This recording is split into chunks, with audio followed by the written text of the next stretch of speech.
Hello guys, this is your friend and we are back with a new fanfic. Which is what if Ino's prank on Naruto and after she fall in love with Naruto part 1. And if you enjoy this fanfic then please press the like button and subscribe to my channel for more fanfic like this. And now let's start the fanfic. Prank gone wrong. Lounging on the veranda tiles, against the wall shadowed by the eaves of a 3-story building, 15-year-old Ino Yamanaka appeared to be doing nothing more sinister than killing time and enjoying shelter from the sun's heat. Nose lightly twitching to enjoy the daisies in the flower box, her head lay again, her gaze slowly wandered from one point to the next as if she watched the crowd far below only to keep from falling asleep. This appearance was a carefully planned deception. If anyone could actually see she was there, they might have noticed that the dark color of her clothes blended into the wall almost entirely, making her invisible to the casual observer. Likewise, the wooden flower box she currently used as a pillow meant her blonde hair and pale face were also camouflaged. Combined with the gentle slope of the tiles underneath and her height, one would have to be an experienced jonin or ludicrously alert to discern her presence. Her target was laughably far from the first. The youngest member of the Yamanaka clan also knew that her target, Uzumaki Naruto, was forever wandering into traps.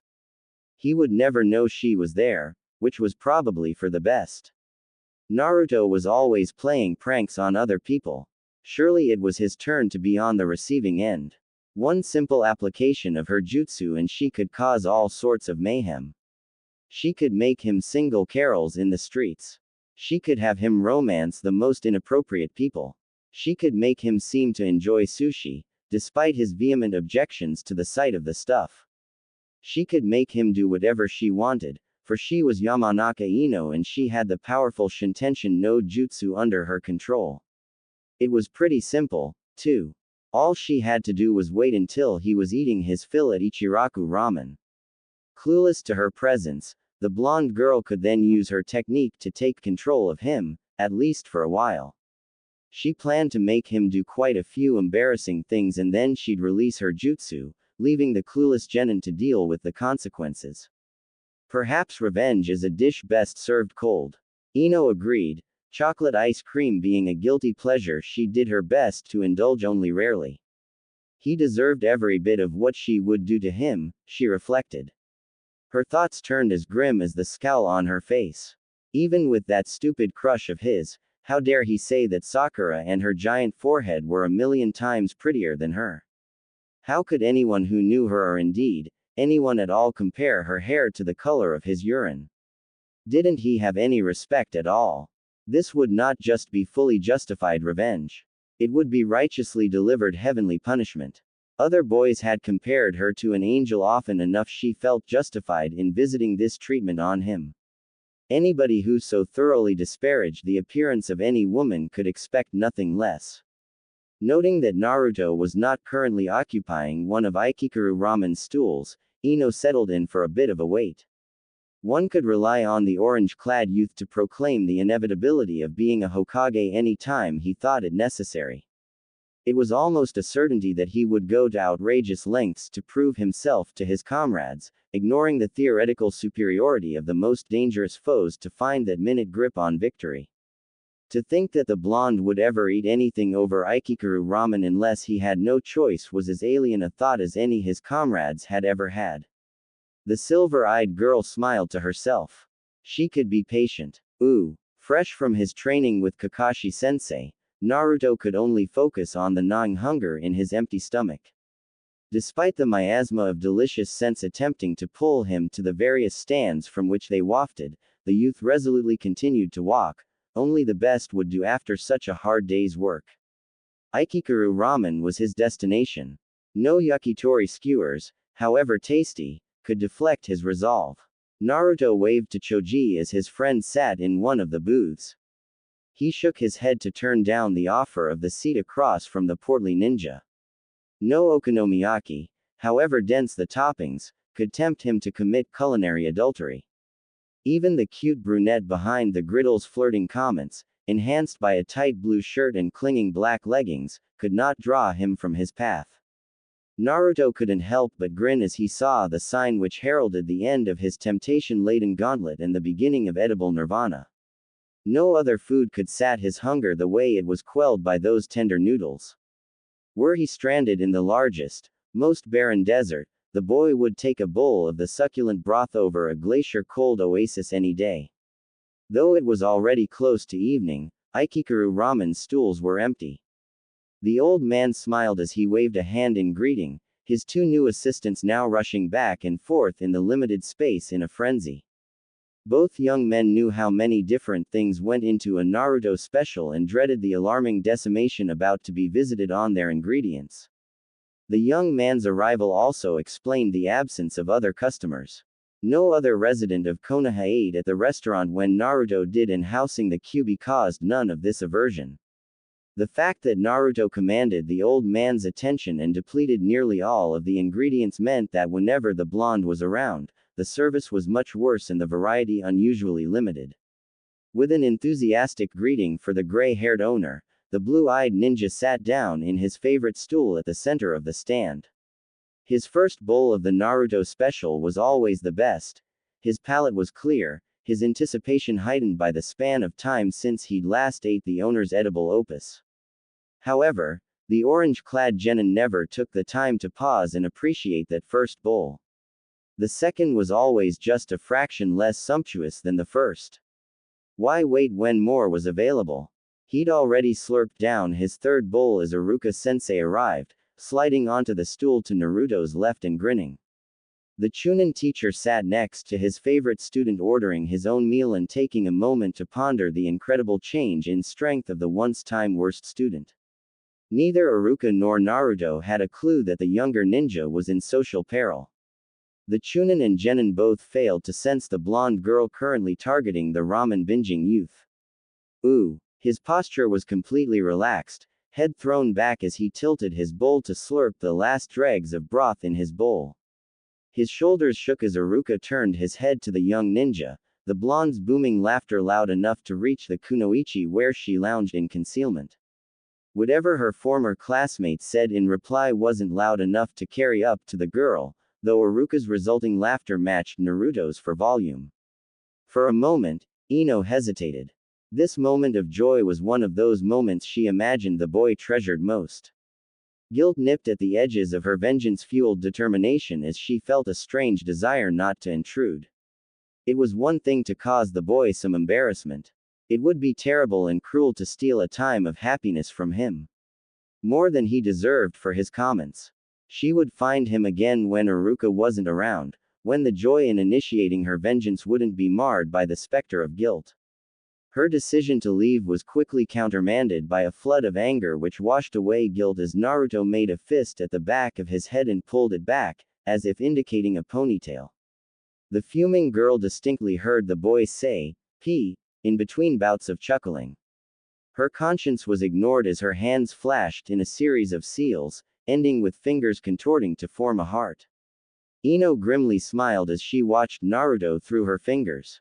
It would begin with a visit to Tamari, staying at the guest lodge. That would draw the ire of both the girl's brothers and Shikamaru as well. Then a couple visits to places the boy had sworn he'd never eat. Perhaps even a prank on Sakura. The cute blonde boy would learn, very soon, not to mess with a Yamanaka. Shintenshin no jutsu, she whispered, feeling the numbness hit her body as her spirit vacated. Chakra fused with the separation of her consciousness to form a wild rush through the air as she bored directly into Naruto's body, hitting with no more force than a slight tap. She felt the familiar tingle in foreign extremities as Naruto's body became her puppet. Then the feeling changed. A force slammed into her from all directions, an unstoppable avalanche, blanking all thought. Control over the boy's body was ripped from her in the same moment. She felt herself falling. Hitting the ground in a smooth crouch, she found herself looking through large steel bars at a room built of rusted metal sheets crudely fastened to an unseen structure. Ice-cold water deep enough to chill her calves flooded the floor, making the echoing plip of dripping water much louder than it might have been otherwise. The only exit seemed to be a darkened hallway on the other side of the room, just through the bars. What the hell? Well, it looks like I get to eat now, too, a voice murmured from behind her, so loud and deep she felt the vibrations deep in her chest.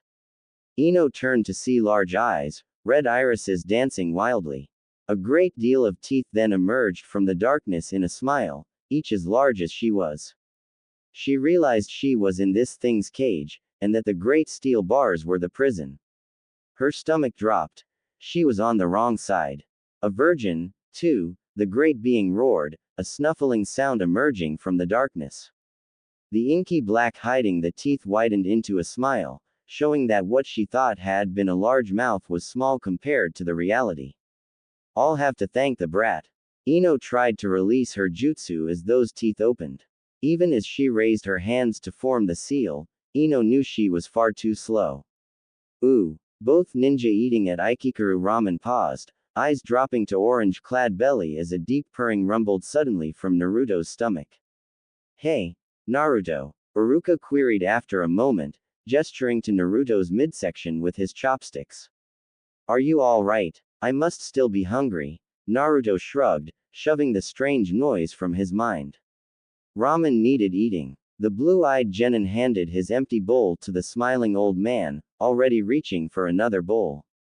Another special, please. Neither the 15-year-old or his former teacher noticed the soulless body sitting on the roof behind them as it jolted once, struck by some invisible force. The involuntary shift altered the girl's balance, slowly tipping her torso forward. The angle was steep enough that as her torso hit the roof chest first, her weight was enough for her to slip from her perch, limply bouncing off of a sign before landing in a dumpster with a dull thud.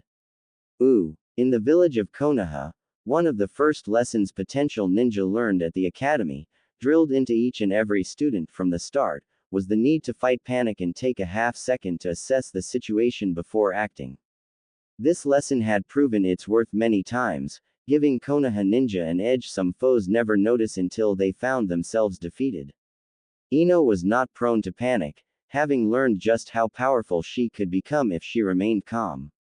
The girl had seen careful consideration allow Shikamaru and her team to prevail over theoretically superior foes. Their three-man team nearly fought two members of Akatsuki to a standstill, a feat few other ninja in the world could boast, let alone one Chunin fighting and defeating a member of Akatsuki in one-on-one combat. When the nine-tailed kitsune lunged forward, she paused for a fraction of a second to consider how to best avoid the terrible jaws that reflexive prudence, for the first time, nearly cost her her life. Only the uncontrollable, terror-inspired twitch of her calves edged her back enough for those terrible jaws to miss, the deep clack of the mist bite washing a chill from the back of her neck right down to her feet. Her mind recognized the need to move, before the demon realized she'd avoided the lunge. Her need to escape overcame revulsion. The blonde girl pressed both hands against the saliva-drenched white wall in front of her, arching her back and windmilling arms to plant her hands in the water. Abdominal muscles strained and hips protested as she tucked her legs in tight to avoid clipping the furred jaw just inches away. The flexible Chunin bent her arms to lower her face almost into the water, then flooded biceps with chakra as she kicked her feet forward, towards a gap between the bars. As her arms tilted her away from the fox, she straightened them as powerfully as she could, a spring pressed down suddenly free to expand. Ino prayed she would pass through the bars, knowing if she hit one of those iron pillars she was dead. Her eyes remained on the kitsune, terrible jaws opening and lunging forward again. The pain that slapped the blue-eyed youth was overshadowed by heart-gripping terror as her back slammed into unyielding metal, an inch or two to the right of her spine. An instant stretched to an hour as memories filled her thoughts too fast to understand. Relief came as the instant passed into the next, momentum rolling her around the bar and through the gap to the other side. Stumbling backwards, Ino heard the sweetest music, the cacophony of bone on iron as the bars held back the monster's jaws. What the hell? Ino began, stopping as she realized her normally lightly teasing voice resembled the squeak of a mouse instead of clearly enunciated words. She cleared her throat, rubbing the base of her long neck to push down the lump she felt. Another meal wasted, the voice growled before she could attempt her question once more. chuckling as those horribly large teeth smiled in her direction. You can't escape though, Yamanaka. Eventually you'll try to get past me. There's no exit down that hallway. How do you know who I am? Ino wondered, curiosity dominating her wildly churning mood. Whatever was happening, whatever it was, she was going to beat the living shit out of Naruto whenever she managed to get out of this mess. Oh, I know of your clan at least. One of yours tried to use that silly little technique on me as well, but there weren't any bars in the way. She was quite tasty, the voice chuckled darkly. Realization Ino slapped Ino in the face. Her aunt Irisa died fighting the nine-tailed kitsune all those years ago, she never even got to meet her, only seen her pictures. The demon fox's smile widened in his cage as her eyes widened and her jaw dropped. Ino's took a step back out of reflex. She was face to face with the monster which nearly destroyed Konoha. The world-shaking beast, the fourth Hokage, his life to defeat. Boo, the demon added, grin fading as it realized Ino's attention had wandered. The present was rudely shoved aside as the events from minutes ago fought their way back to the front of the blonde girl's mind, throwing a solid right cross to her sensibilities. Her jaw hung slack and her eyes lost focus as she connected the dots between the two wildly improbable events she now faced. She was talking with one of the most powerful creatures in the world in Naruto's head. It was a moment of terrible clarity which explained the universal aversion to the orphan the entire village displayed. Her own parents had told her to keep away from the solitary child when she'd first started her lessons at the academy. As young as she'd been when she'd heard the stern warning, she never once thought to ask the why, blindly trusting their judgment. The revelation explained the boy's dozens of idiosyncrasies. Now it was clear how he could keep molding chakra during lessons long after his peers had given up in frustration, their own reserves as dry as the dunes of the sand country. His savant-like skill in using the most high-classed, chakra-intensive jutsu now made a terrible kind of sense. It had to be because he somehow could access some of the huge amount of chakra she could feel. Now that she had calmed down, she could feel the terrible force of chakra from behind those bars. Even killing intent didn't compare to it. This is Naruto's mind, Ino whispered in disbelief, taking in the rusted metal of the young man's mind. No wonder she hadn't recognized the feel of a person's thoughts in this dark, terribly desolate place. Most people visualized their own minds in abstractions that were generally more peaceful. This had the homey feeling of an abandoned bunker, not like a cottage in the meadow or the beautiful palace which comprised the typical image of a person's mind. Not totally stupid, but not all that smart either, the fox grumbled, its claws again reaching forward to try to grasp the frightened girl through the metal bars which formed its seal. They dug into the ground, creating an earthquake as the fox dragged them back within the seal. Of course you're in his mind. You used that technique of yours, didn't you? This is just an abstraction of his mind which your tiny mortal brain can comprehend. Are you sure you don't want me to eat you? I might be doing you a favor. No, you can't eat me. Ino roared, irritation finally overcoming her initial fear of the rumbling beast. A shuriken from her belt pouch was hurled through the bars, though the eyes didn't even blink. Her mind was racing as she considered her options. How the hell was she going to get out of this? She glanced back down the hallway, considering it. The kitsune said there was no escape. Perhaps he was lying. I wouldn't, the monster fox taunted, the chuckling somehow more sinister than any sound she'd ever heard. The great monster's voice dripped dark enjoyment. The only thing you'll find down that corridor are his memories. There has to be a way out, Ino muttered to herself, unable to deny the urge to see what made the blonde genin tick. She'd been fairly dismissive of Sakura's teammate until recently. Then the boy fought a member of Akatsuki with nothing more than his guts, his chakra, and a desire to prove his worth against a ludicrously dangerous foe, choosing to do so alone instead of with the aid of one of the most experienced ninja in Konoha. Plus there had been that Rasenshuriken thing he has, that had been the most impressive jutsu she had ever seen. Shikamaru had entered the fight with a plan and an unflinching desire for revenge driving him, What arrogant pride made the blonde boy take on one of the most dangerous ninja in the world just to measure his own strength? He hadn't known Asuma especially well, couldn't have had any strong hatred for Kakazu or his partner. Nothing save the man's association with Akatsuki and his trespasses against fellow academy students who hadn't been especially close made him the blonde boy's foe. Enos felt a desire to walk down the hall in the careful stare she directed down the darkened corridor. There were so many questions she had about him, so many mysteries, and she was always too curious about people. Enos' curiosity could no longer be denied. She hadn't really had any contact with Naruto before graduation, except for the casual association granted by their classes together. After she and Sakura had come to terms with their rivalry, after that first Shunin exam, she'd occasionally listen to the pink-headed girl's stories, but, well, she always embellished the stories of her own missions with Shikamaru and Choji. It was just that they were really boring, unless she added a few more ninja, each using a few more jutsu than they actually had.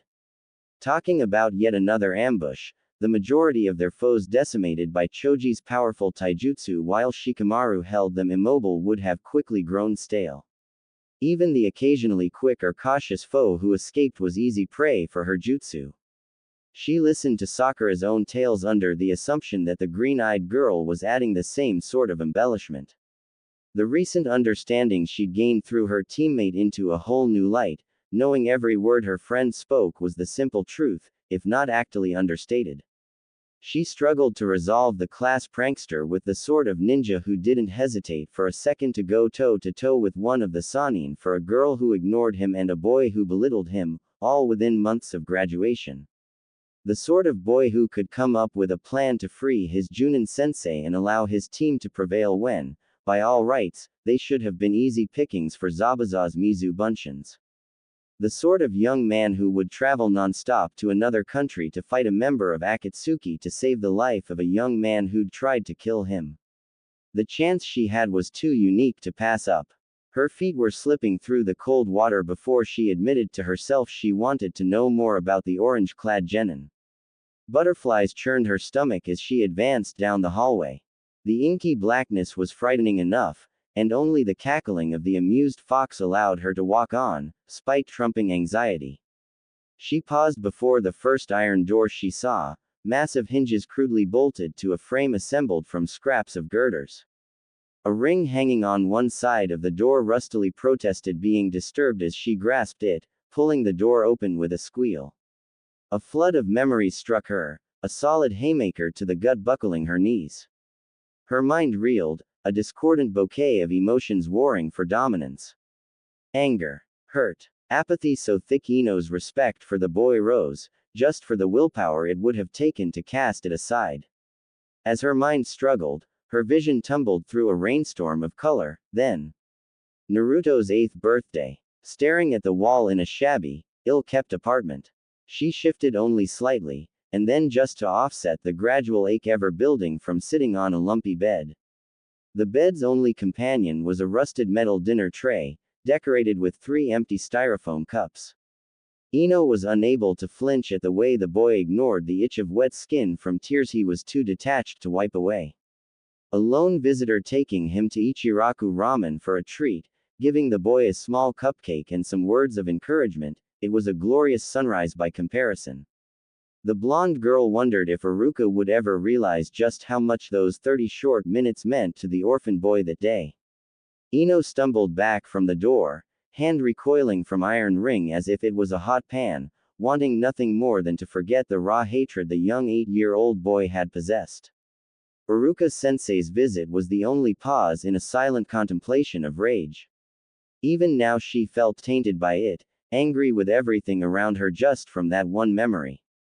She'd known this much hate only for the pair who'd killed her sensei. To feel it for everything but one person, even peripherally. It staggered her. How could someone walk around with so much hatred bottled up within themselves? The stark contrast with the smiling boy she knew Naruto to be only made the memory that much more repulsive. She wanted to conjure a lock and seal away the memory forever, make sure it would never haunt her or its owner again. It was too painful to bear, even as a spectator. She found another door, and in this she saw a familiar image as it was opened, this of Gaara. Only perspective gained from the sight of his furtive, shy smiles whenever he and his siblings had reason to visit softened the hard memories from years ago. Ino still had nightmares of the vacant-eyed youth from her first Chunin exam. The first of Naruto's memories was already an ugly scar she could never erase from her mind. She saw the how Naruto had met Gaara, then of the realization that he and Gaara were two sides of the same coin. The fight with Gaara was incredible, she had heard of it, but to actually see it was another thing. But it were those thoughts that ran through his mind at that time, the images of the darkness of his life that he spoke of and the painful ache she could feel associated with it. Morbid fascination pulled Ino deeper down the iron hallway, searching darkened patches of rust for the next memory. Even the hallway filled the hollow of the girl's neck with a lump. Naruto's mind was the long-abandoned ruin caused by an epic struggle. She grasped the ring on the second door, opening the memory with a firm, determined yank. Even braced for it, she couldn't stop the tears. Ooh. Naruto breathed a sigh of contentment as he stretched out on his bed, staring up at his ceiling as he let the warmth from the bowls of ramen spread out from his stomach, until even his fingers and toes tingled. Dreams crept around the edges of conscious thought, waiting for him to lower his guard so they could slip to the front of his mind. Sure. He'd pissed off Ino, he mused. He'd also messed up at asking Sakura on a date and had to put up with Sai's curiosity about the sexy no jutsu. Then again, he'd also gotten the chance to tell Iruka about kicking Kazuku's ass, which resulted in his teacher paying for his first 3 bowls of Aikikaru. Any day he got treated to Aikikaru, he concluded, was a good day. He drifted blissfully into sleep, pulling his black sleeping cap more snugly onto his head as he curled up underneath the blankets. He found himself drifting between stray thoughts, and then with an abruptness he thought out of place, he was vividly dreaming. He knew he was dreaming because Ino was crying. Not only that, but he was in front of the stupid fox's cage in his boxers. All the party needed was an older teacher type spouting strange, inscrutable advice to convince him to never again eat crab ramen before bedtime again. What the hell? Naruto muttered, scuffing his bare foot on the water as he cast his eyes around. Being a dream, he was wearing the same clothes he'd been wearing when he'd fallen asleep. His hat, his boxers, and the blonde hair his father, or mother, had given him. He prodded the blonde girl on the shoulder. Oi, what's going on? Naruto. I'm sorry. As the tall blonde girl tackled him, Naruto knew without a doubt he was dreaming. A small part of him insisted it was real, but the various soft parts brushing against him convinced the blue-eyed Hokage to be that this was fiction from his subconscious. No way, no how was he this lucky with any girl, let alone Sakura's rival of all people. As if reading his thoughts, the fox chuckled as it watched him. Ino paused, sniffling as glistening gray eyes met blue. I should have been nicer. I didn't know. It's okay. Naruto tried, without much success.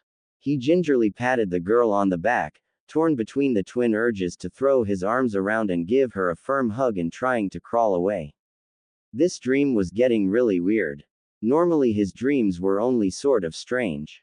Hell, if the blonde was a pinkett and he wasn't being watched by the creepy fox, it would have resembled one of his normal dreams. He shrugged. What the hell, it was just a dream. He hugged Ino, patting her on the head. Don't cry, Ino. Nothing's worth getting this upset over. Always cheerful, just like Iruka taught you, Ino sniffled, pulling back and looking up at Naruto with the softest gray eyes he'd ever seen on the girl. That pretty much settled it for him. Nobody knew about his conversations with Iruka, not even Sakura or Sasuke, and the thought of soft or kind being used in the same sentence with Yamanaka Ino, especially in regards to him. It had to be a dream.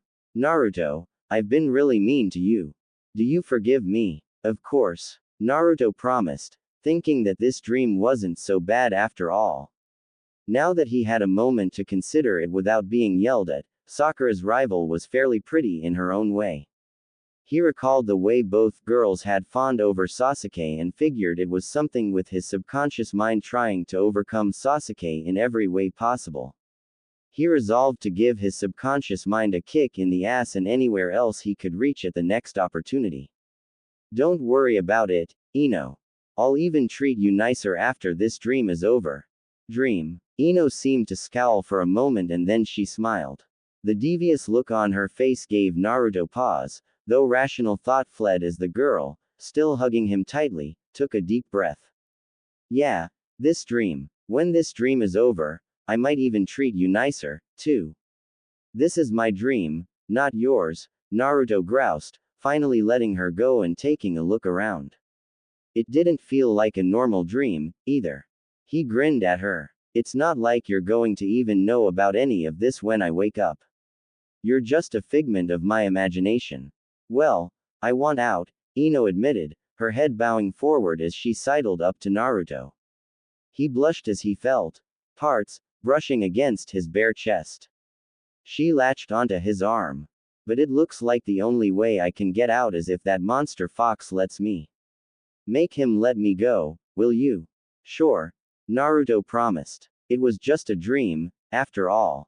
He marched right up to the bars of the cage, poking his finger into the darkness. Oi, stupid fox. Let Ino go so I can get back to sleep. Make me, the fox growled, annoyed.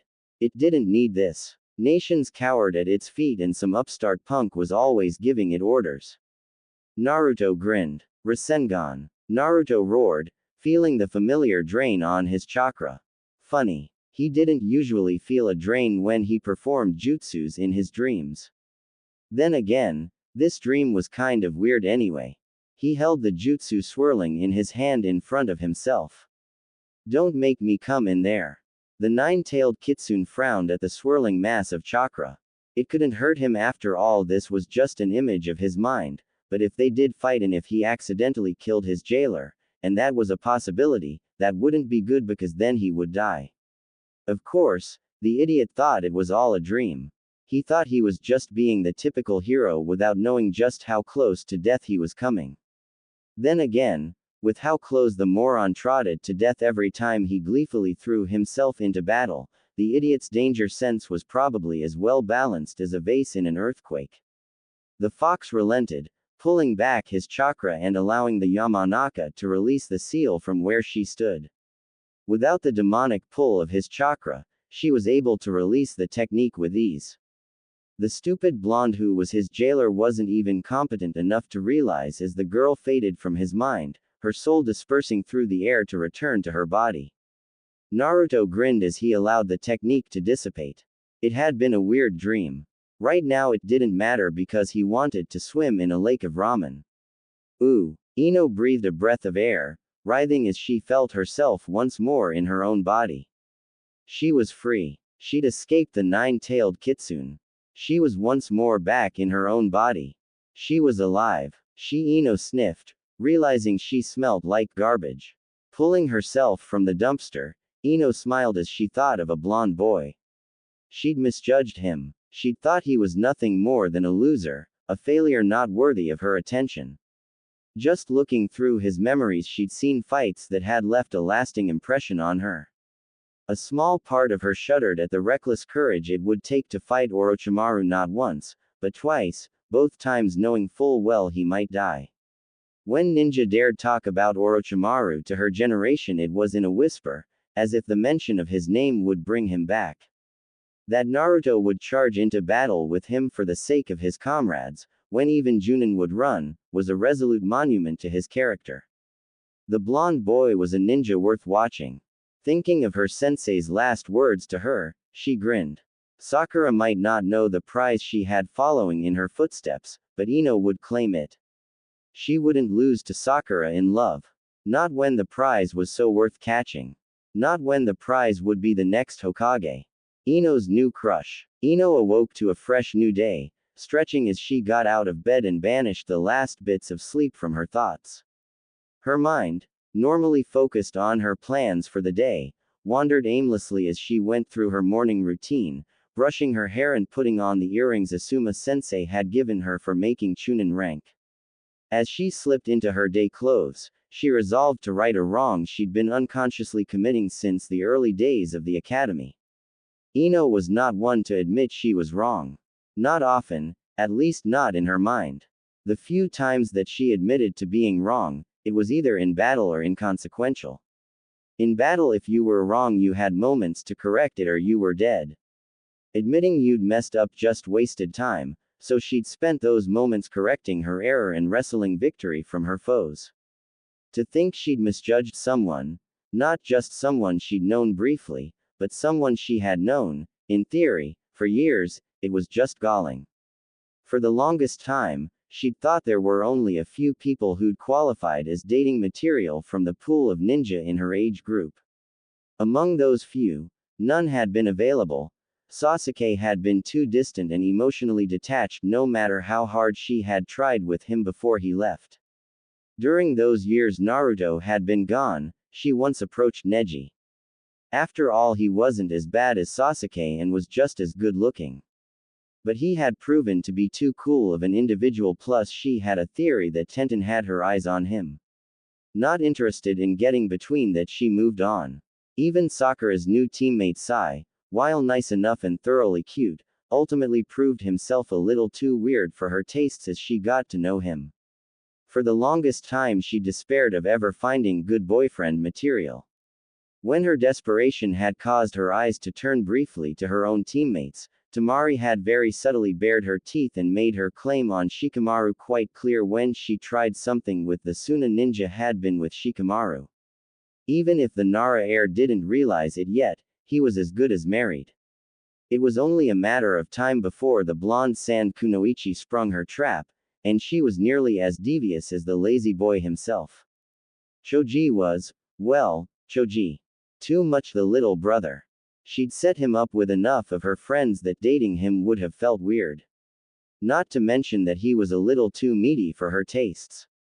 Of course she'd dismissed Naruto, practically from the moment she'd met him. To be fair, she was just one of the many girls who had. Throughout the entire course of the academy, Naruto had been the worst student, overall. He'd only ever been a touch better than adequate at taijutsu and ninja tool use and was dead last in ninjutsu, genjutsu, and a multitude of written work.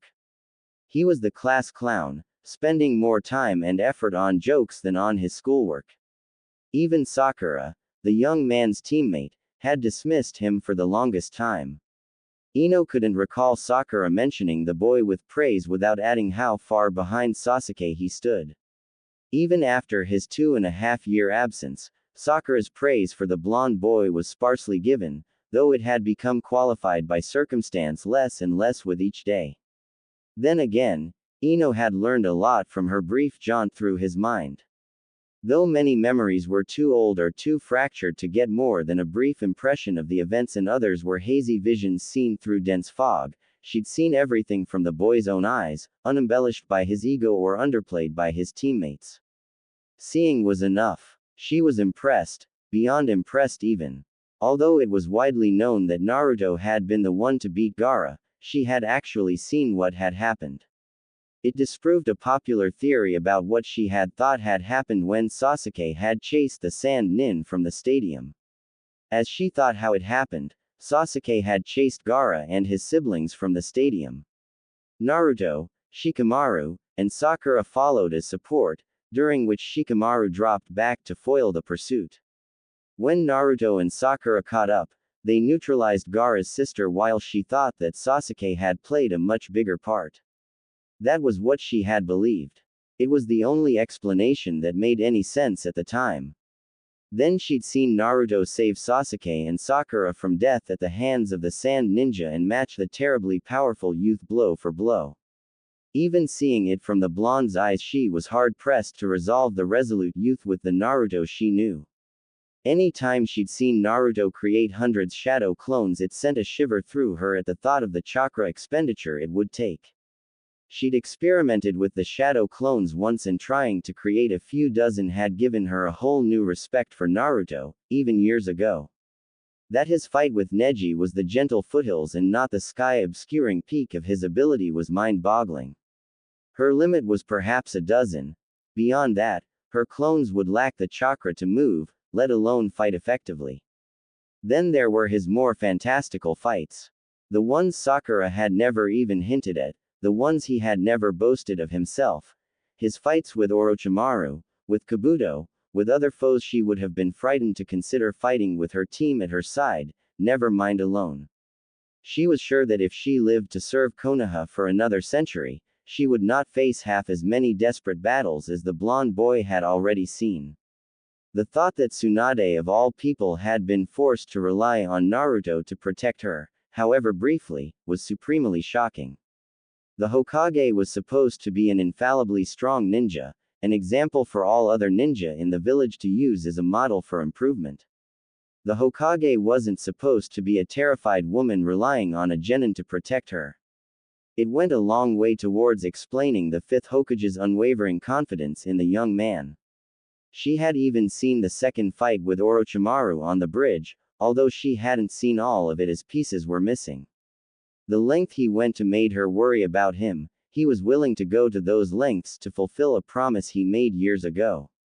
Even going after Gaara's body just to even get it back from that blonde guy with the explosive clay. She knew now why Naruto felt such a strong bond with Gaara as well. She could finally admit to herself that she'd misjudged the boy very badly. Having dismissed Naruto before, she'd missed the signs which were so obvious to her, now. She was astonished she could have missed them, as loud and obvious as they were. He exuded a warm confidence she dismissed as brash arrogance. She had never before considered that his firm belief in his ability to defeat almost any foe could be a genuine belief. After a myriad of fights scattered across dozens of countries, it was a chilling realization to find that the only time the blonde ninja had ever backed down from any ninja was for the safety of his comrades, not himself. She'd thought he was just trying to fit in by saying that he'd fight for those he believed in. She hadn't believed that anyone could have such a big heart. She'd thought the orange-clad genin knew Hinata far better than he actually did, for all his passion in confronting Neji during that eventful first Chunin exam. That his standing up for her and fighting Neji because of what the boy had done just because Naruto thought it was wrong. He apparently had no idea of Hinata's crush on the boy. Ino had seen it and knew it for what it was too bad the girl had always been too shy. It was a mistake that Ino wouldn't make. She wouldn't pass up the chance. Now she knew, having seen just how eager he was to put a will of fire behind his often dismissed promises of friendship. She knew that if it came down to standing between an army and a friend, Naruto would stand in front of that army with a cocky grin. He would do so without giving the matter a second thought, or even a first one.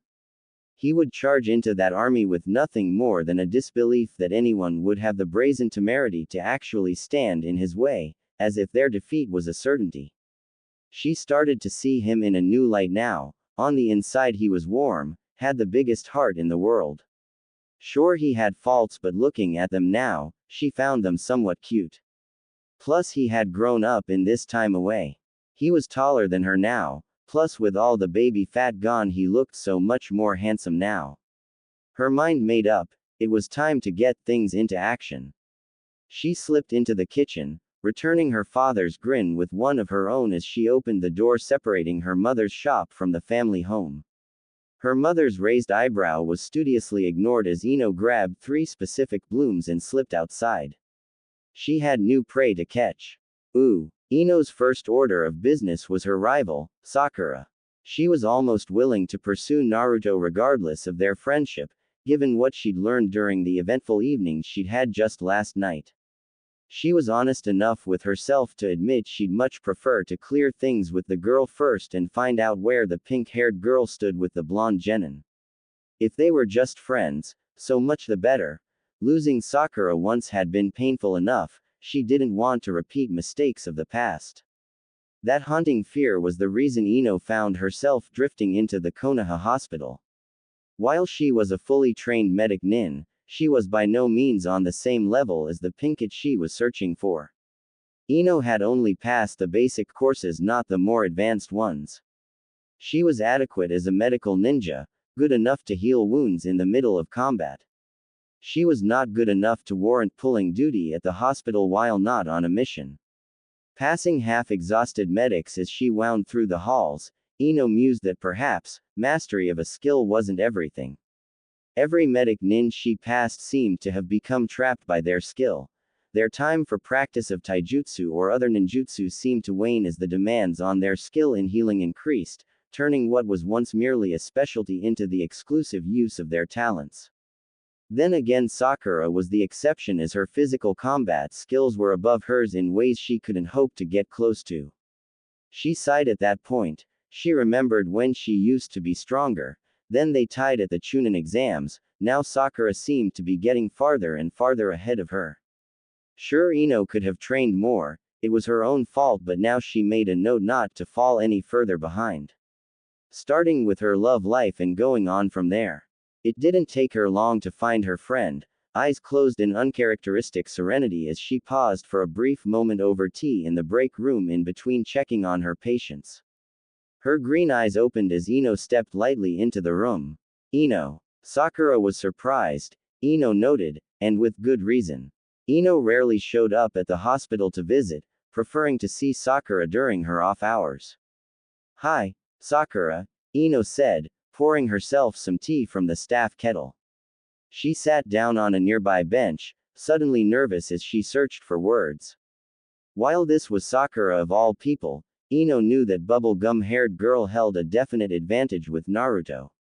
Not only was she the girl Naruto had been crushing on for the last 4 years, but she was his teammate. She'd been there for him during the roughest of times, shared in some of his most desperate battles. This was a girl Naruto had fought earth-shaking battles for, the girl Naruto for whom had faced Orochimaru without a trace of hesitation. A girl who could have the blonde boy's heart for nothing more than the effort of voicing the request. For a moment she wavered in thinking she might have a chance, but it soon passed. She wouldn't run from any challenge anymore. What's up, Ino? Sakura finally asked, seeming to grow impatient. Ino remembered the girl was on duty. The break Ino was interrupting was probably scheduled to end in a handful of minutes. I had an encounter with Naruto yesterday, Ino finally said, tossing aside her worries, plunging forward. While she didn't want to spill everything to her friend, she needed to at least get on to the topic quickly. Has he always been so open? Naruto? Sakura asked, blinking. She idly sipped her tea as she thought. Well, I suppose he has. It's kind of hard to take him seriously sometimes, but he's consistent. Steady. He's childish a lot of the time, but he always pulls through in the end. So you trust him? Ino pushed, wanting to know more. She didn't want to tip her hand, and was thankful Sakura was too distracted by the questions to push deeper into Ino's motives. Of course, he's my best male friend after all, Sakura finally answered, and Ino breathed an inner sigh of relief. Male friend that was not someone you dated. She was in the clear, at least for now. Sakura grinned to herself, giving Ino the impression she was being ignored as those green eyes wandered somewhere distant, adding, but then sometimes he seems so strong, so sure of himself. Other times, he's almost fragile. Quote. Sakura frowned a bit, remembering how she had learned his terrible secret. How he contained the 9 tails after that battle on the bridge. To see him all burned up like that had been horrible. He didn't remember hurting her, and she would never tell him that. She hadn't talked with Naruto about that day, she wanted him to come to her when he was ready. Then as she thought about him more, other things came to Sakura's mind. And when he needs to be, he's, well, I guess you could say that his fight with Kakazu was just another day. He keeps surprising me all the time with how strong he becomes. And he has matured more than when he was little, at least a bit more. I see. Ino paused, now unsure. Sakura's words weren't quite the words she would have been using if she just thought of Naruto as a teammate and a friend. Sakura was sending 2 very different messages. If she was thinking of the blonde boy as more than just a friend. Damn, I've got to go, Ino, Sakura muttered as she glanced at the clock, finishing the rest of her tea in quick gulp and standing. She glanced back at Ino. Look, I'll talk to you later, okay? Sure, Ino said, standing and finishing her own tea as well.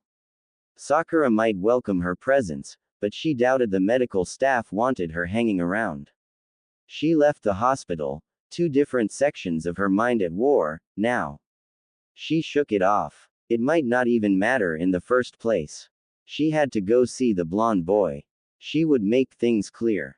Even if his heart was Sakura's for the taking, perhaps he wasn't willing to wait for the girl to clear the sand from her eyes and realize just what she had in her grasp.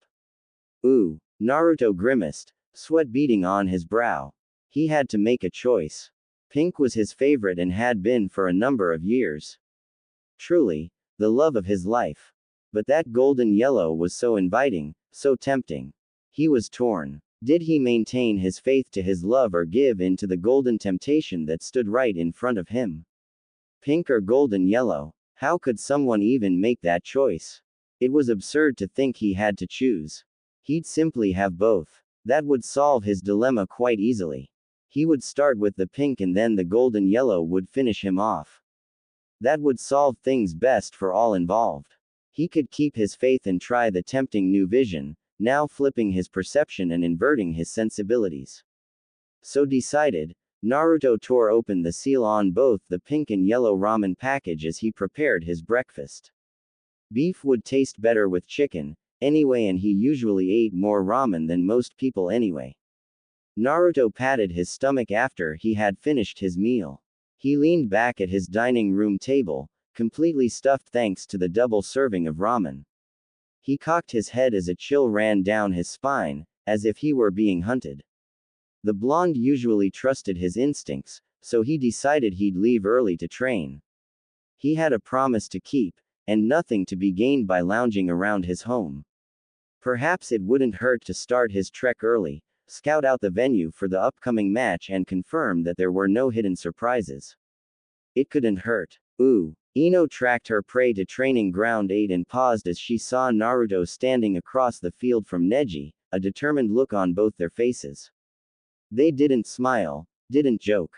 The Hyuga simply dropped into his gentle fist stance as Naruto charged with a loud cry, closing the distance to throw punches and kicks with the reckless taijutsu that was the orange-clad youth's trademark. Ino watched in mute horror, powerless to stop the fight as it ramped up. Naruto used his kage bunchins to throw the Jonin off guard as the duo attempted to pummel one another, vicious scowls on their faces as they ripped into one another with a frenzy Ino hadn't seen since the two boys had clashed in the Chunin exam 3 years ago. Deadly chakra flashed and puffs of smoke exploded as the clone swarming Neji burst in a cloud of wasted chakra. Though clearly doing noticeable damage to his foe's chakra reserves, the Hyuga boy was being forced back as Naruto and his remaining clones pressed the advantage. Two Narutos dropped low to the ground, kicking their legs out to rob Neji of his footing as a third Naruto slugged the long-haired Jonin with a solid right cross which elicited a grunt of pain. That quickly transformed into a smirk of victory as one of the white-eyed boy's legs touched the ground, allowing him to torque his body into a deadly spin of released chakra, Kaden, the ultimate defensive technique of the Hyuga clan. Naruto tumbled through the air, twisting and landing on his feet as his less fortunate clones hit the dirt and exploded from the impact. The blonde grinned as he formed a seal, summoning more clones to his aid. Clones, clones. Is that all you're capable of, Naruto? Neji taunted, plucking a pair of kunai from his ninja tool pouch and hurling them towards the small army amassed in front of him. He was unsurprised to see his two targets vanish in a puff of smoke. Who needs more to deal with you? All of the Narutos demanded at once, an identical grin coming to their faces at exactly the same time. The closest blonde pointed one finger at his foe. I didn't need to use anything else to beat you, before. Arrogant, Neji muttered, charging into the mass of clones with a grin. Ino sat in the tree, trying not to blink as the two ninja, Genin and Jonin, clashed. Neither seemed capable of gaining a significant advantage. Neji was able to nullify the most devastating of Naruto's attacks, while the blonde ninja seemed to possess the superhuman ability to replace lost clones at whim, ignoring the potentially crippling chakra cost without a heavy breath. It was a deadly balance. Ino watched in horror as blood sprayed from Naruto's back, followed by Neji's hand as it pierced the boy's body. Sheer force had killed Naruto over and over again, before the body would inevitably puff into smoke and Ino could breathe a brief sigh of relief. The battle had been going on and on in this fashion for nearly 40 minutes. There was only one Naruto left. Neji closed, readying his hand. Naruto fought valiantly, twisting and turning out of the way, attempting his own counter blow against his Jonin foe. None of Naruto's blows found their mark, but Neji struck true with a sharp blow which cleanly caught Naruto's throat, causing the young blonde to drop to his knees and cough as he vomited blood. Neji had killed Naruto. As Ino prepared to use her own jutsu to capture Neji, Naruto poofed out of existence as the sound of clapping filled the clearing. Neji smiled and turned to the source of the clapping as Naruto dropped from a nearby tree branch. Good job, Neji. You managed to kill 500 clones in under an hour. Naruto's voice was jovial, and he wore a broad grin as he walked over towards his friend. Naruto. Only you would call that an accomplishment, Neji grinned, shaking the younger man's hand. He shook his head. I seem to recall defeating dozens of your shadow clones in under a minute during the Chunin exam. Yeah, so why did you need my help training anyway? Isn't that what Lee and Tenten are for? Naruto asked, scratching his chin. Well, I can't use the gentle fist on them, idiot. Not like I can against you. You're the only ninja I know with enough chakra to pose a good challenge after using Kage Bunshin's, Neji smiled, cocking his head. I think it's time I go now, though. I think Ino wants to talk to you. Ino started, surprised at being detected. Then she remembered the Hyuga family's bloodline limit let them see nearly everything around them and also remembered that Neji had a ridiculously large range for his. He'd probably been keeping an eye on her since the fight started. She hopped down from the tree branch where she'd thought she was concealed and walked into the clearing. Take care, Neji, Naruto said, clapping the Jonin on the shoulder. As the Hyuga walked away, Naruto pointed a finger at him. And don't think this means you can beat me in a fight, now. That first shadow clone only had half my chakra. The older boy only raised his hand in a wave, not looking back. Then again, it's not like he needed to look back to see the grin on Naruto's face.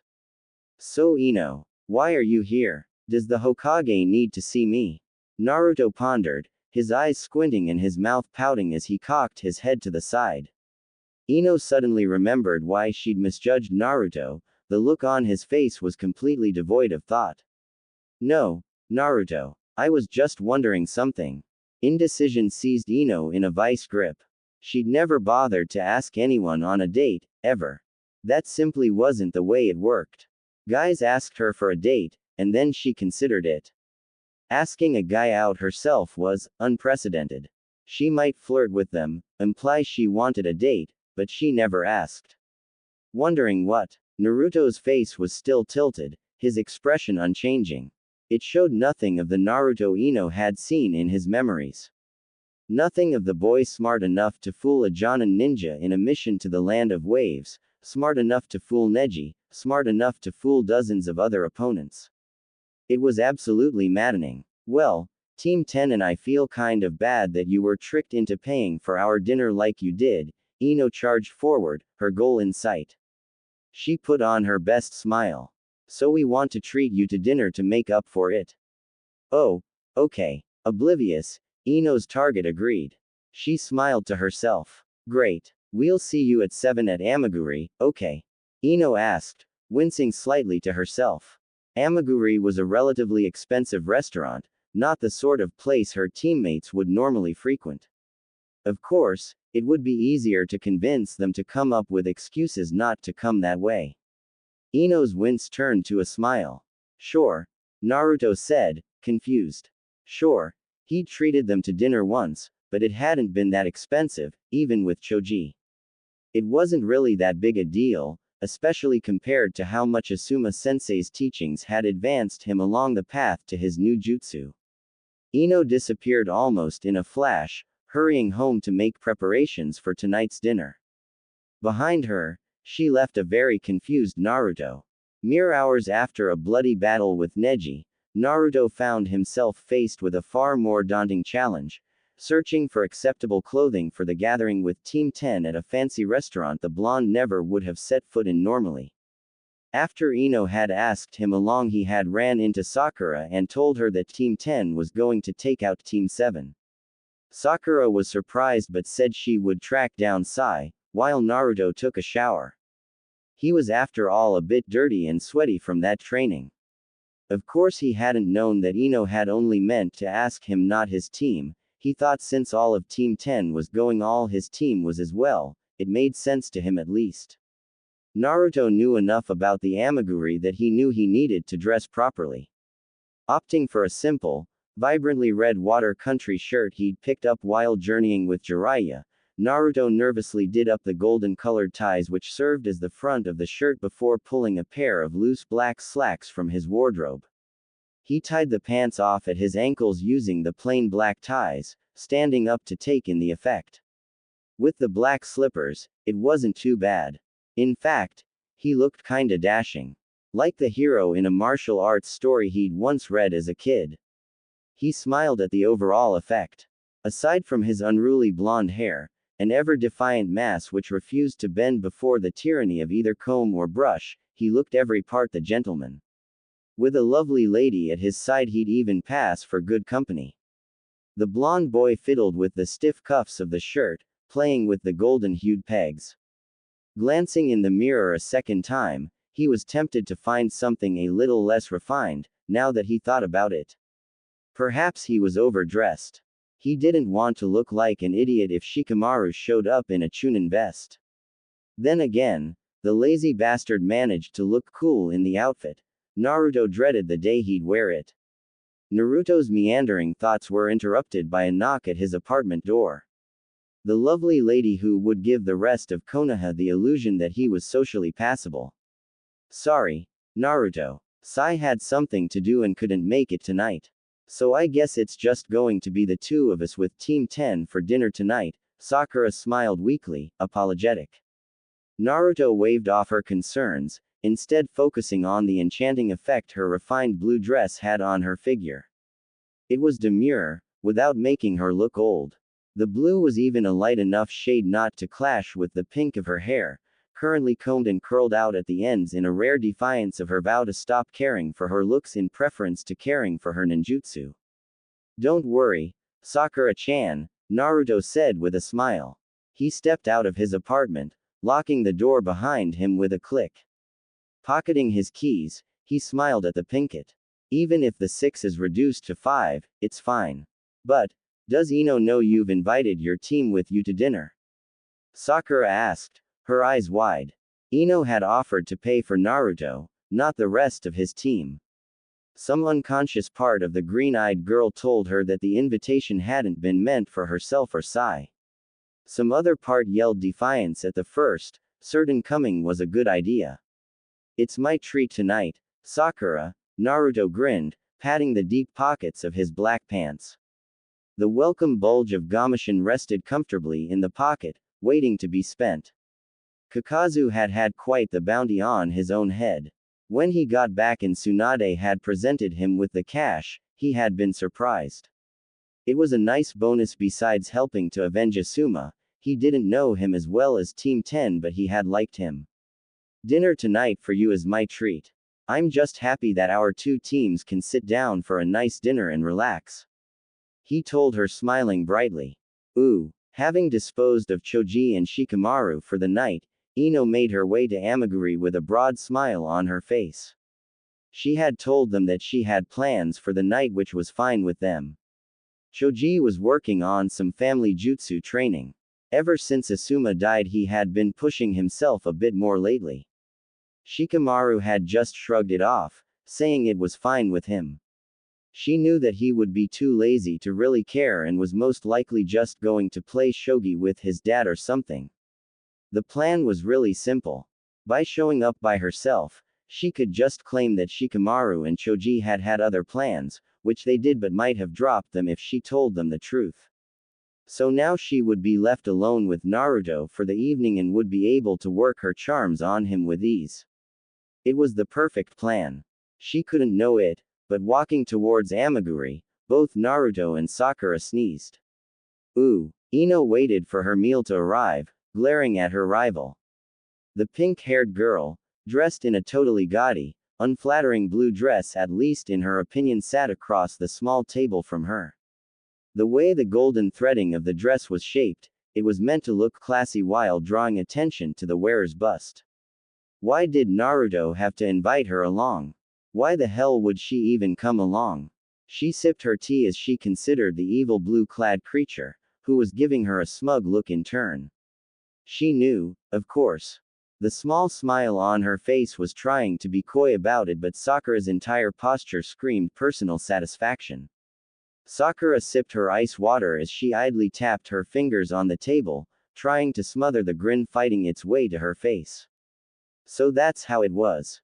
While she was pissed off that this blonde hussy would try to move in on her teammate under her nose, she was greatly satisfied that she'd been lucky enough to be invited along. She knew the story about Choji and Shikamaru canceling last minute was a lie. It was the lamest excuse to get him alone. Who did that girl think she was? Especially wearing such a skanky black dress. The low-cut neckline plunged dangerously, loosely covered by translucent silk. The high cut of her dress, mid-thigh, was likewise rendered decent only by the stockings. It was like she wasn't wearing anything at all. A more conservative dress like her own was far classier, the green-eyed girl concluded. They sure are taking their time with our food, Naruto commented from his position to Ino's right and Sakura's left, idly looking around the swanky restaurant, oblivious to the silent exchange taking place right in front of him. The focus of his attention was on the gnawing hunger in his belly and the pressure slightly below that. Sakura, how was work? You're looking tired tonight, Ino mentioned, smiling at the barb.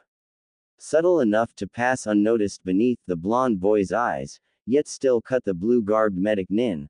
Sakura's eyes were strained, her lower eyelids ever so slightly dark from too many late nights at the hospital. Completely unlike her own well-rested eyes, unmarred by lack of sleep. I'm fine, Ino. Though you've seen a little too much sun, Sakura grinned, reveling in her own alabaster skin when compared to Ino's almost orange hue. Working in the hospital like she did, she was able to maintain a nice, pale complexion, allowing her pale hair to complement her pale skin. Ino's own sun-darkened hue clashed with her hair. Oh, no. This is just the result of going on too many missions recently. Oh, that's right, Sakura. You're so busy at the hospital you don't really get too many missions these days, do you? Ino switched tactics, throwing her foe's lack of experience in her face. Naruto still wasn't paying attention, so she knew she could up her game. She paused, almost in thought. How is your practice going? Have you learned any new jutsu? I've learned plenty, Ino. After all, I'm the primary apprentice of the Hokage herself, remember? She's been taking the time to teach me everything she knows, Sakura added with a smirk. Ino wouldn't get her based on that.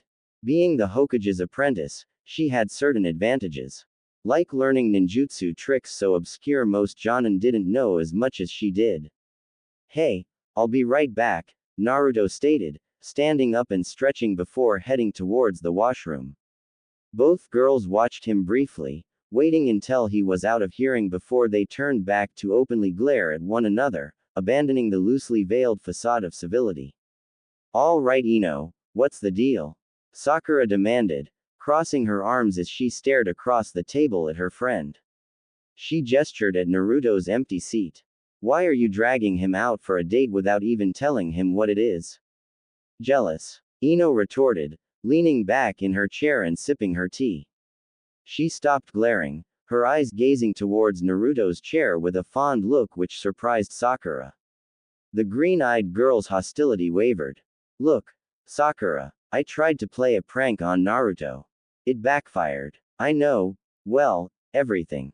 Everything. Sakura asked, taken aback. Not many people their age knew much about Naruto, especially the Kyuubi. She'd only learned about the nine-tailed demon a couple months previously, and she was the Hokage's apprentice and the boy's teammate. She paused, searching carefully for the proper words. Maybe the blonde girl was bluffing. So you even know about Naruto's little problem? You mean the Kyuubi? Ino asked quietly, causing Sakura to gasp. The blonde smiled to herself, satisfied that she'd surprised Sakura. The blonde leaned forward, lowering her voice to just a whisper.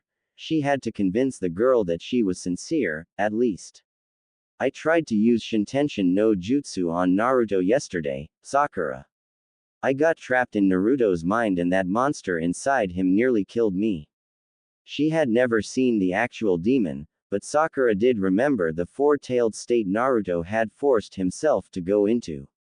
If that was less than half of the power of the fox unleashed, she couldn't begin to imagine what Ino had seen and been through. What happened? Sakura began, then stopped, leaning back speculatively.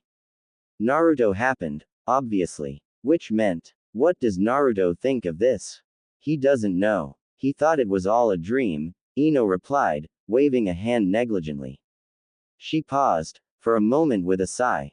Look, Sakura, I'm not messing with him.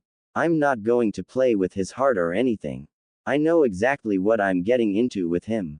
Yeah, but, Sakura began, stopping as Ino's eyes flickered past her shoulder. Naruto returned to his seat, a wide smile on his face. Ever clueless to his surroundings, the Pinkett mused that Naruto wouldn't notice anything if it wasn't trying to kill him, teach him powerful jutsu, or flavored with ramen.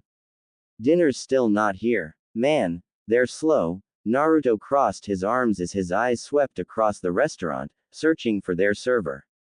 It had been a whole 10 minutes since they'd placed their order.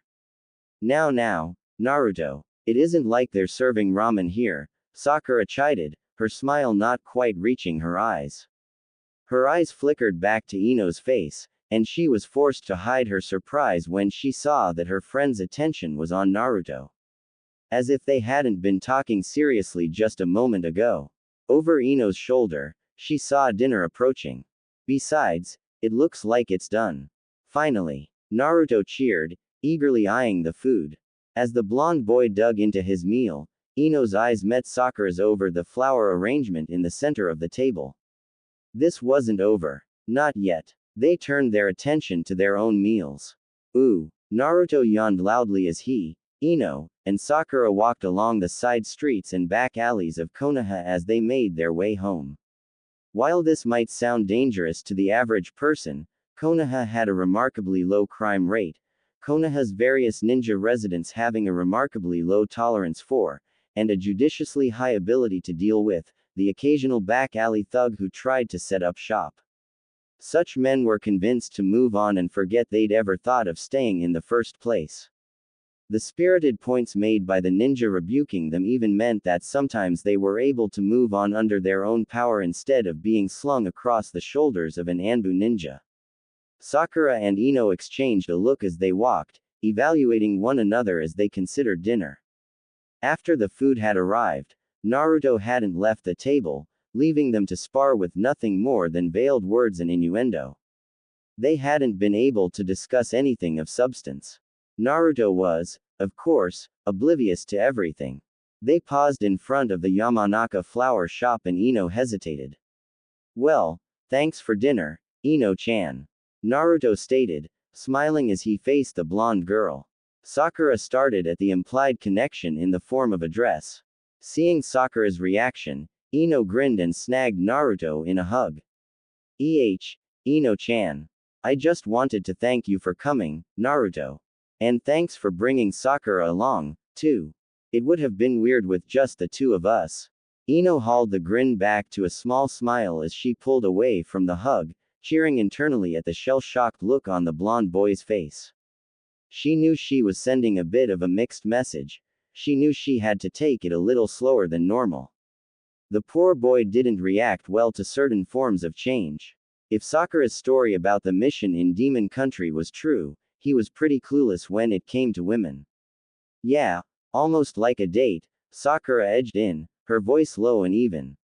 The green-eyed girl bored twin holes in the blonde boy's back. Hint hint, idiot. No way, me and Ino-chan. Naruto chuckled, turning to look at his teammate, and thus missing Ino sticking out her tongue at the pink-haired girl. He shook his head, turning back to the other blonde in their trio. That's just crazy. Ino winced at that. That was pretty harsh thing to say to a girl. Okay, sure, he didn't know how she felt, but still, ouch. Yeah, you're right. That is crazy, Sakura said, taking advantage of Naruto's turn back to lash back with a grin of her own at her old friend. The blue-eyed girl's smile barely changed, just a slight tightening of the eyes. Good night, Ino. Good night, Sakura, Ino replied, entering the flower shop and closing the door behind her. As tempting as it was to follow the pair as Naruto walked Sakura to her house, the blonde girl knew she'd already pressed her luck enough for one night. Ooh, that would have been funny though, Naruto pondered after a moment, walking in companionable silence with Sakura to her house. While it wasn't on the way, strictly speaking, it wasn't in the opposite direction, either. What? Sakura asked, her train of thought derailed by Naruto's sudden question. Ino and me on a date? That would have been funny, right? Naruto repeated, scratching his chin and glancing up at the stars above. He continued, not noticing the emotionless mask his companion's face was becoming at the sight of his small smile. I mean, why would a girl like Ino date a guy like me? Sakura saw the smile on his face, but lately she had noticed when he was forcing those smiles out. Is that was he really thought, that no woman would want to date him? Thinking back that she was the only girl he had asked out and all the rejections made her feel really bad at the moment. Of course she had agreed to one when he first got back, but it hadn't been anything special. Was it because of all those rejections she had given him that made him think no woman would want him? Or was he afraid no one would accept him with a demon inside of him? Sakura's face turned slightly sad at the thought of Naruto all alone. She knew he had been like that as a kid. But she had been too consumed like all the girls with Sasuke to really take notice of anyone else. Looking back, Naruto had changed a lot since he was a child. He was more mature and yet kept his childlike abilities. He was sweet and kind. He was also a lot stronger than you'd expect. He knew the Rasengan and also completed it, something the fourth could never do. He always was surprising and he was never boring. The truth is, lately she had been thinking differently about him. Maybe she had matured as well since his time away. Naruto, you shouldn't think that, she told him, seeing his confused face. Trust me, you're really a good guy. Any girl would be lucky to have someone like you. So I don't ever want to hear something negative like that about you, understood? Naruto blinked a moment, but then he really did smile. It felt nice hearing something like that coming from her. Man, she's a lot nicer to me since we were little. I think I like this Sakura better. Too bad she most likely still likes Sasuke.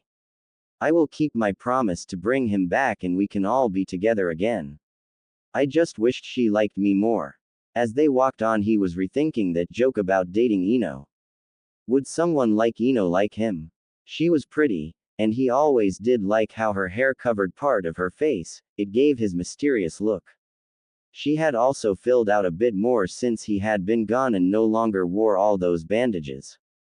Was Sakura right that any girl would be lucky to have him? The door to her house arrived far too quickly for Sakura.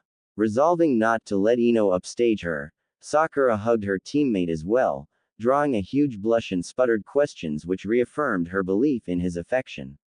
As the door to her home clicked shut, she went up to her room. She sat on her bed as she thought back over the last little while. Why did she wanting to keep up with Ino in this? Was it because she was a bit overprotective of her teammate? That she didn't want anyone to take Naruto away again? She had missed him when he had been gone. Those 2.5 years seemed empty without him around. For the first few months she kept expecting to see his bright and smiling face. Or was Naruto more than just a friend? She thought long and hard about her feelings for Naruto, and she had to admit maybe she did like him. He was the perfect guy when she thought about it. She had already stated all his good points. Sure, he was loud, stubborn, a little naive, and maybe a bit perverted. But she liked those parts as well. That was what made Naruto, Naruto. All those times she had refused him, maybe she had been making a mistake. Now Ino was moving on Naruto and it brought up all these feelings, jealousy being one of them. If Naruto was just a friend, she wouldn't feel that, would she? Plus a bit of fear that Naruto wouldn't be by her side anymore. If he went out with Ino, that would mean less time with her and she would have missed her chance with him. She nearly laughed at how life was so strange. Ino and her had lost a friendship over chasing after a boy that didn't seem to care for either of them. Now, after they had repaired their friendship, they were going after the same boy. Only this was the boy they had both ignored and been less than nice to as children. Sakura didn't want to repeat the mistakes of the past. She would challenge Ino again, but this time she didn't want to ruin the friendship over it. And this time she also planned to win. She already had a head start with Naruto, or did she? When was the last time he asked her for a date now that she thought about it? She quickly realized that he hadn't in a while. A slight sliver of fear entered her heart. Did he stop asking because he had given up on her? If that was the case, she needed to fix that as soon as possible. Next day would be the first day in her battle for Naruto's heart. Meanwhile, Naruto was very confused as he walked back to his place. Both Ino and Sakura had hugged him. He couldn't remember girls wanting to do that to him before. Both felt very nice as well, having them press up against him and wrap their arms around him. Ino smelled of jasmine, he noticed, while Sakura had smelled like cherries. Both he had felt soft skin against him and the warmth of their bodies was really nice. Man, today has been weird, but I hope they do that again. Still, I wonder why they hugged me. Oh well, maybe they were just being more friendly. Both have been nicer to me since I got back, maybe they just wanted to be better friends. Naruto grinned to himself at how things had changed since he was a kid. He had good friends and the village was starting to respect him now. No longer were there cold looks all around him, he actually got respect now from the village. He was on his way to accomplishing one of his goals. When Naruto finally got home, he went straight to bed, and for some reason he had a strange dream that night. It started normally with him as Hokage overlooking the crowd that was cheering him on. But this time was different. Now Ino and Sakura came out of the crowd. They were saying something but he couldn't make it out. Then Sakura grabbed one of his arms saying something to Ino, while she grabbed his other saying something to her. The next thing he knew, both girls in a tug of war with him as the rope. He woke up from the dream when both girls had ripped his arms off. He got up and looked around, then made sure he had both arms. He looked at his clock to see it was still pretty late. So he got back to bed and sighed, looking up at the ceiling. Oh man, that was weird. It was almost like those girls were fighting over me, but that wouldn't happen in real life, would it? A late night crow was flying as it cawed in the night, almost as if it was an answer to his question. Ino awoke to the shrill, persistent clanging of her alarm clock. She slapped one hand down on the bells and hammer, briefly silencing the timepiece as she struggled to awaken. With a toss of her head, she flicked the blanket from her face, allowing her to glare at the evil device. Her arm was currently stretched to the limit. As long and dainty as her fingers were, she couldn't reach behind the clock and flick the switch which would let her go back to sleep. Her groggy mind realized she only had two options. She could let go of the bell and hammers so that she could flick the switch off, but doing so would create more noise. Her other method of attack required her to pull her arm from under her torso to reach behind the clock. Either would awaken her further and would banish the possibility of going back to sleep, even briefly. Of course, that was why she bought the thing in the first place. With the groan of the damned, Ino opted to spare her parents more noise, clutching the alarm clock's noisemakers firmly with one hand and turning the switch off with the other. Now sitting up in bed, Ino scowled at the clock and briefly considered hurling the thing out the window. Early morning pedestrians were spared a potential head injury as Ino set the alarm clock aside and opted instead to get ready. The Hokage had requested her presence this morning. While she wasn't Tsunade's apprentice, Ino had on occasion taken lessons from the older medic. This morning would be one of those lessons. The unusual hour was normal. As busy as the Godime was, Ino had to take whatever she was offered, be it as the sun rose or long after sun had set and the daily bustle had ended. Her morning preparations, normally filled with fluid grace and energy, were rendered wooden and sluggish by the earlier time. Combined with the relative lateness of the night before, the girl was painfully aware that she'd gotten far less sleep than her growing body wanted. Her parents both still asleep, the girl was able to make breakfast without any light teasing from her father. Smacking face first into the front door of the shop, still locked, was just another insult to the injury of rising so early. Ino stalked through Konoha's streets in the pre-dawn light just before sunrise, making her way to the office building which housed the Hokage's office and training hall. Even after all this time she still trained now and then with Sakura, but now she realized that she needed to increase that. With Asuma no longer in her life she needed to train herself, to become a stronger person.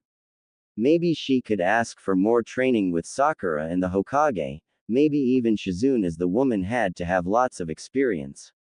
Ooh. Ino ducked under the fist, hearing a sharp crack as the four knuckles leading the blow broke the sound barrier.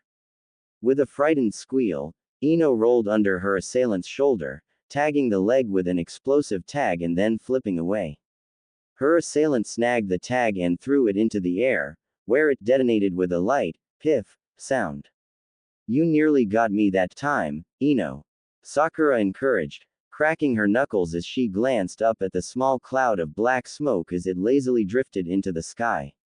Sakura's smile turned into a nasty smirk as her stance dropped low, and the blonde girl reflected that the pinkett was far too perky for this hour. Well, let's continue. Ino whimpered as she rolled to the side, throwing several blunted shuriken at Sakura as she desperately searched her mind for a plan. Getting up this early to dodge Sakura's attacks. It had to be sadism, Ino concluded. Not to mention the added problem of being a living punching bag for the green-eyed girl's frustrations after dinner last night. She wasn't a taijutsu type. She wanted to learn from Tsunade to learn medical ninjutsu, not that bizarre martial art the slug Sanin used which required insane amounts of strength. To be fair to the Godime, she had begun to learn the method of building up and releasing her chakra to boost her own strength, but she was nowhere near Sakura or Tsunade's level. Think, Ino. The young blonde growled to herself as she leapt into the air, avoiding Sakura's fist as it plowed a deep trench into the ground. She allowed her hand to drop into the practice tool pouch she carried. 3 more dummy explosive tags, a dozen or so blunted kunai, and plenty of blunted shuriken. Not much to work with, she concluded. She hurled another shuriken at Sakura, saw the pink-haired girl duck under it before she leapt up to meet Ino midair. Ino used a tree branch to deflect her jump towards the ground at the last minute, wincing as Sakura's kick snapped off the tree limb with a sharp crack. The poor branch, having done nothing wrong, was propelled ludicrously high in the air. The blonde backed away and defended as Sakura charged in with her fists, a surge of adrenaline pulsing through her as she felt the air around her crack with the violence of Sakura's frenzied blows. Grateful for the ballet lessons her mother had forced her to attend as a child, Ino used her planted foot to leap and contort in ways Sakura thought impossible as the red-clad girl's punches once again missed. The blonde girl planted her hands on the ground and tumbled away, gaining much-needed distance from her melee-oriented foe. She needed a plan. Then she remembered Naruto's fight with Gaara. Imitation was flattery and Ino knew that Sakura hadn't seen this particular trick from her prankster teammate's playbook. Not yet, anyway. Wrapping a kunai handle with one of the explosive tags she had and wielding it as a close-range weapon, Ino charged in, briefly surprising her foe. She ducked under a kick as Sakura responded to the unexpected move, swinging the blade up towards pink-haired girl's throat. The Hokage's apprentice neatly caught the blade between two fingers, employing her strength to halt the weapon immediately. The blonde winced as she noted how those delicate-looking fingers bent the blunted edge of the kunai. Ino pulsed her chakra once as she abandoned the weapon, planting her lead hand on Sakura's left shoulder. Using the girl's frame as leverage, Ino jumped as she tried to drive her knee into her rival's jaw. Sakura tossed her head back, avoiding the blow as she watched the blonde girl soar over her head and far out of range. Sakura didn't notice the explosive tag as it burst into flames. Not until it detonated in a puff of black smoke which covered her face in black soot. Sloppy, Sakura, Ino called while still in the air, landing and not bothering to hide the smug grin. Had that been a real exploding tag, the pink-haired girl would have been dead. She'd finally won a round against the Hokage's apprentice. Ino silently thanked Naruto for the tactic as Sakura wiped the soot off of her face with a gloved hand. You did well, Ino, Sakura acknowledged, pausing to smirk. Maybe next time I'll use tools as well. Just so it's a little more even. Maybe next time we won't forbid